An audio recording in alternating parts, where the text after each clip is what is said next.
বঙ্গে প্রাক বর্ষার বৃষ্টি শুরু। আলিপুর আবহাওয়া দফতর জানাচ্ছে যে আকাশ মূলত মেঘলা থাকার সম্ভাবনা। বিক্ষিপ্তভাবে বজ্রবিদ্যুৎ সহ ঝড় বৃষ্টি চলবে। বঙ্গোপসাগরে নিম্নচাপের জেরে বৃহস্পতিবার এবং শুক্রবার উত্তর ও দক্ষিণের বেশ কিছু জায়গায় প্রবল বৃষ্টি বা অতি ভারী বৃষ্টির সতর্কবার্তা জারি করা হয়েছে। আলিপুর আবহাওয়া দফতর জানাচ্ছে যে উত্তরবঙ্গের পার্বত্য এলাকায় নামতে পারে ধস, নদীর জলস্তর অনেকটাই বেড়ে যাবে, শহর এলাকায় জল জমে যেতে পারে। আগামী বৃহস্পতিবার থেকে উত্তরবঙ্গের একাধিক জেলায় কমলা সতর্কবার্তা জারি করা হয়েছে। হাওয়া অফিস জানাচ্ছে আগামী 2 থেকে 3 দিনের মধ্যে বর্ষা ঢুকতে পারে উত্তরবঙ্গে। অনুকূল পরিস্থিতিতে এগোচ্ছে দক্ষিণ পশ্চিম মৌসুমী বায়ু। আরও কিছুটা এগিয়ে উত্তর পূর্ব ভারতের বেশিরভাগ রাজ্যে ঢুকতে পারে বর্ষা। অসম এবং মেঘালয়ের কিছু অংশ দক্ষিণ পশ্চিম মৌসুমী বায়ুর আওতায় রয়েছে। আগামী 3 দিনের মধ্যে সিকিম ও উত্তরবঙ্গের কিছু অংশে ঢুকতে পারে দক্ষিণ পশ্চিম মৌসুমী বায়ু। এদিকে শহর কলকাতা সহ দক্ষিণবঙ্গেও রয়েছে বৃষ্টির সম্ভাবনা। সেক্ষেত্রে 28 থেকে 31 মে মৎস্যজীবীদের সমুদ্রে যেতে নিষেধাজ্ঞা জারি করা হয়েছে। আবহাওয়ার বিষয়ে বিস্তারিত দেখতে একটি রিপোর্ট দেখাবো আপনাদের। প্রচন্ড গরম দাবদাহ থেকে কবে ছুটি পাওয়া যাবে, এই প্রশ্নটাই ছিল লাখ টাকার প্রশ্ন।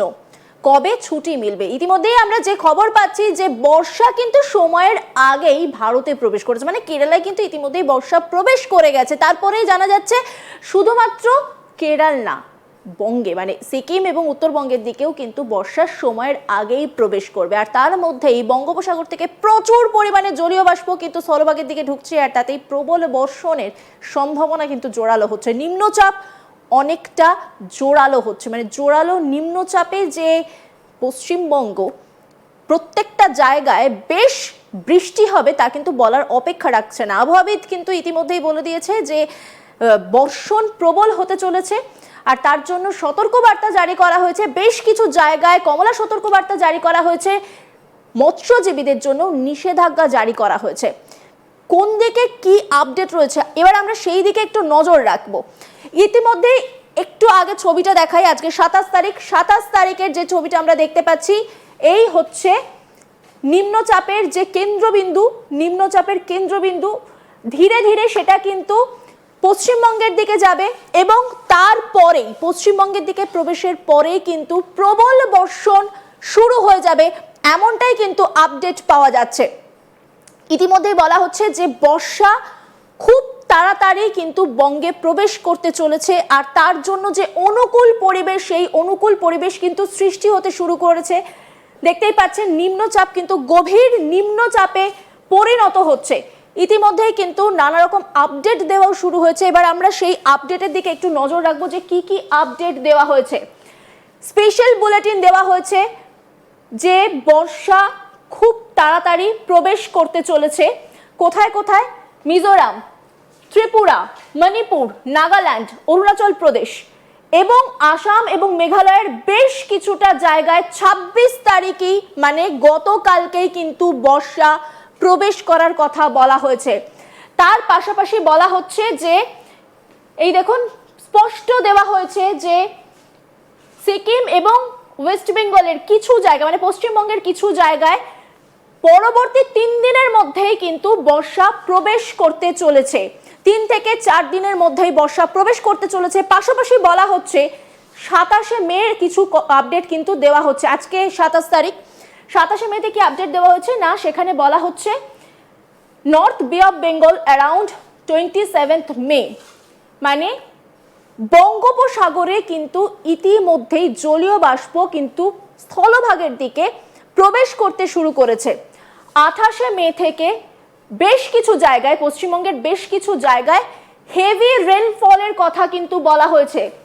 Heavy rainfall likely to commence from 28 May over some districts of West Bengal, মানে 28 তারিখ থেকেই পশ্চিমবঙ্গের বেশ কিছু জায়গায় কিন্তু প্রবল বৃষ্টিপাত শুরু হবে। আবহাওয়াবিদ ঠিক যেমনটা পূর্বাভাস দেওয়া হয়েছিল আবহাওয়া দপ্তরের তরফ থেকে, ঠিক সেই মতোই আমরা দেখেছি গতকাল মানে 26 তারিখ থেকে কিন্তু কলকাতা সহ পার্শ্ববর্তী বেশ কিছু জায়গায় বৃষ্টি হয়েছে। তেমনভাবেই বলা হচ্ছে বর্ষা আর 3 থেকে 4 দিনের মধ্যেই প্রবেশ করবে উত্তরবঙ্গে, সিকিমে। তার প্রভাবেই পশ্চিমবঙ্গের বিস্তীর্ণ জায়গায় বৃষ্টিপাত হবে। এটা 27 যে আপডেট, কি ওয়ার্ন করা হচ্ছে দেখুন। থান্ডারস্টর্ম উইথ গাস্টি উইন্ড, 30 থেকে 40 কিলোমিটার গতিবেগে ঝোড়ো হাওয়া, তার সঙ্গে বজ্র বিদ্যুৎ সহ বৃষ্টির কথা বলা হয়েছে 26 এবং 27 তারিখে। 26 এবং 27 তারিখে দেখুন 30 থেকে 40 কিলোমিটার গতিবেগে বলা হয়েছে ঝোড়ো হাওয়া বইবে, তার সঙ্গে বজ্র বিদ্যুৎ সহ হালকা বৃষ্টির কথা কিন্তু বলা হয়েছে। 28 তারিখে মানে আগামীকালের কি আপডেট রয়েছে, আগামীকালেও বলা হচ্ছে 30 থেকে 40 কিলোমিটার গতিবেগে ঝোড়ো বাতাস বইবে, তার সঙ্গে কিন্তু বজ্র বিদ্যুৎ সহ বৃষ্টি, বৃষ্টিপাতের পরিমাণটা কিন্তু কিছু জায়গায় বেশি হবে সেটা বলা হচ্ছে। সাউথ বেঙ্গলে কিন্তু মানে দক্ষিণবঙ্গে হেভি রেইনফলের কথা বলা হচ্ছে। কোথায় কোথায়? নর্থ 24 পরগনা মানে উত্তর 24 পরগনা, দক্ষিণ 24 পরগনা, পূর্ব মেদিনীপুর, পশ্চিম মেদিনীপুরে বেশি বৃষ্টির কথা বলা হচ্ছে। একবার আমরা ম্যাপটা দেখাই আপনাদেরকে, এবং সেই ম্যাপেতে 28 তারিখের কি আপডেট দেখুন। নিম্নচাপ আস্তে আস্তে কিন্তু পশ্চিমবঙ্গের দিকে এগোচ্ছে। এই হচ্ছে কলকাতা, এইখানে নিম্নচাপের কেন্দ্রবিন্দু রয়েছে, দেখতেই পাচ্ছেন। নিম্নচাপ কিন্তু ধীরে ধীরে কলকাতার দিকে এগোচ্ছে আগামীকাল, আর সেইখানেই বলা হচ্ছে দক্ষিণবঙ্গের বেশ কিছু জায়গায় বৃষ্টিপাত, ভারী বৃষ্টিপাত হবে, বজ্র বিদ্যুৎ সহ ভারী বৃষ্টিপাত হবে। পরের কি আপডেট রয়েছে সেই দিকে এবার আমরা নজর রাখবো।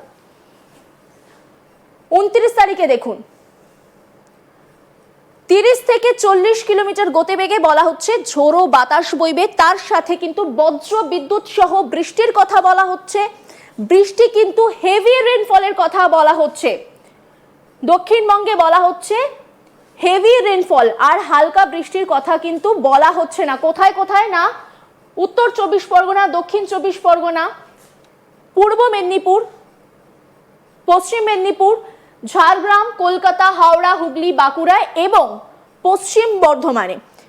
29 তারিখের আপডেট হচ্ছে বজ্র বিদ্যুৎ সহ বৃষ্টি আর তার সঙ্গে কিন্তু ঝোড়ো বাতাস বইবে। 29 তারিখের ম্যাপটা আপনাদেরকে দেখাই যে আরো কতটা কলকাতার দিকে এগিয়ে যাচ্ছে। দেখুন এইখানে রয়েছে কলকাতা, ঠিক কলকাতার অনেকটা কাছে কিন্তু এই যে নিম্নচাপের যে উৎসস্থল, যে কেন্দ্রবিন্দু, সেটা কিন্তু কলকাতার দিকে অনেকটা এগিয়ে যাচ্ছে, আর তার ফলে কিন্তু প্রবল বৃষ্টির সম্ভাবনা রয়েছে দক্ষিণবঙ্গের বেশ কিছু জায়গায়। তার সঙ্গে বলা হচ্ছে ঝোড়ো বাতাস এবং বজ্র বিদ্যুৎ সহ বৃষ্টি। কোন কোন জায়গায় সেই জায়গাগুলো আপনাদেরকে আরো একবার বলছি। উত্তর 24 পরগনা, দক্ষিণ 24 পরগনা, পূর্ব মেদিনীপুর, পশ্চিম মেদিনীপুর, ঝাড়গ্রাম, কলকাতা, হাওড়া, হুগলি, বাঁকুড়া এবং পশ্চিম বর্ধমান, এই প্রত্যেকটা জায়গাতেই কিন্তু ভারী বৃষ্টির সম্ভাবনার কথা বলা হয়েছে, বজ্র বিদ্যুৎ সহ বৃষ্টির কথা বলা হচ্ছে। এই ভিডিওর পাশাপাশি অন্যান্য সমস্ত খবরের আপডেটের জন্য আপনাদের নজর থাকুক আজ তাক বাংলায়। চ্যানেলটিকে সাবস্ক্রাইব করবেন, নোটিফিকেশন পেতে বেল আইকনে ক্লিক করবেন, ফলো করতে ভুলবেন না আজ তাক বাংলার হোয়াটসঅ্যাপ চ্যানেলও।